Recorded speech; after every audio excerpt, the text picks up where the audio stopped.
Greetings. Welcome to EDTV News Channel, the People's Channel. In this report, we have a few stories for talk about. Triple dropouts rocks Rockford community in Kingston.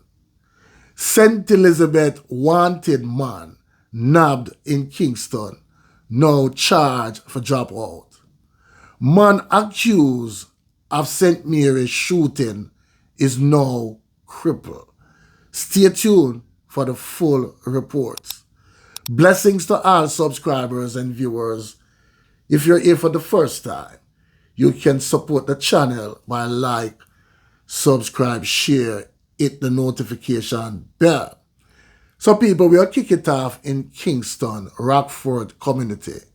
7 shot, 3 fatally. So we'll get into the police report.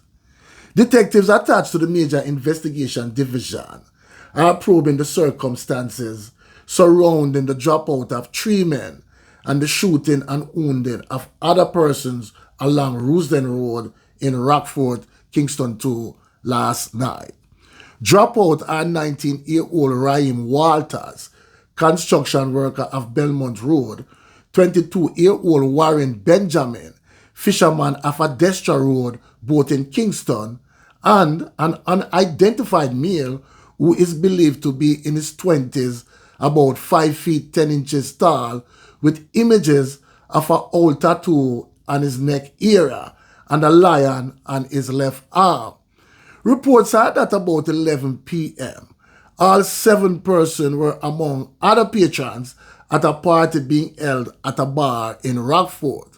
An unidentified male, who was said to have been also among the patrons, stepped outside the bar and opened fire, hitting all 7 victims, including 2 women.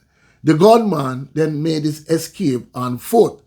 The police were summoned, and upon arrival, all 7 persons were discovered suffering from multiple gunshot wounds. They were rushed to the hospital where Benjamin Walters and the unidentified male was pronounced dropout and the others treated and admitted. Now people, them have a sense to say, you can't run, but you can't hide. And this is exactly what happened to this St. Elizabeth wanted man. So we'll get into the report. A St. Elizabeth man who was being sought by the police since 2022 for the dropout of another man in Jointwood District on September 24, 2022, was arrested and charged after he was apprehended in Kingston last Monday, July 31st. Facing charges of dropout, illegal possession of a firearm and ammunition, and using a firearm to commit a felony, is 36-year-old SEYMOUR Mullings, also of Jointwood District.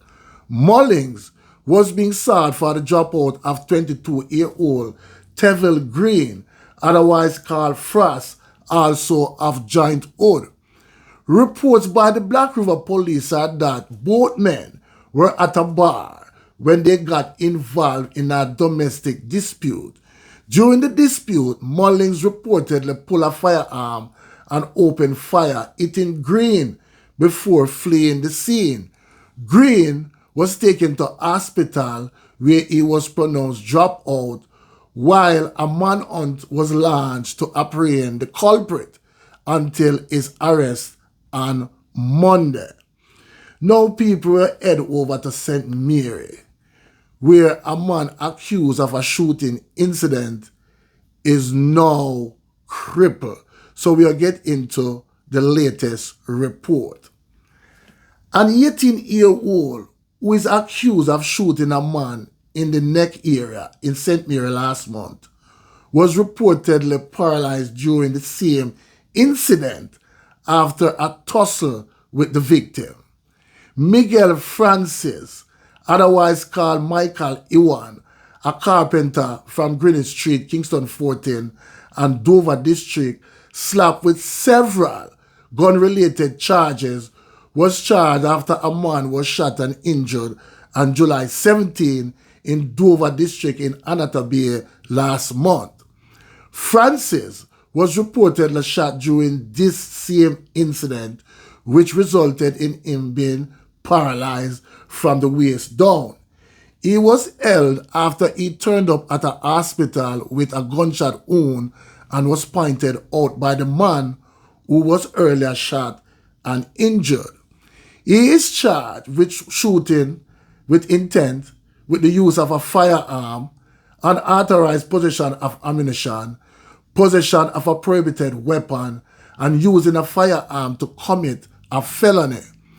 Reports were that around 10 p.m., a construction worker was at home when he heard a strange sound outside and went to investigate.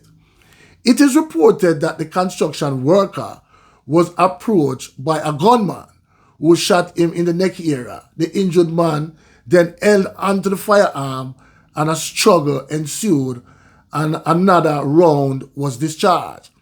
The injured construction worker ran off and collapsed on the roadway and was assisted to the hospital where he was treated and admitted in serious condition.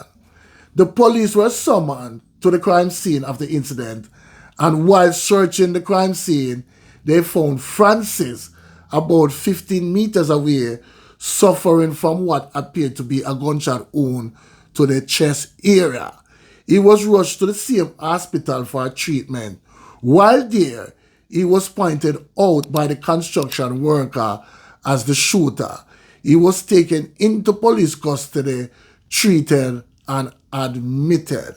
So people, there you have it. Please leave your comments down below and tell me what you think.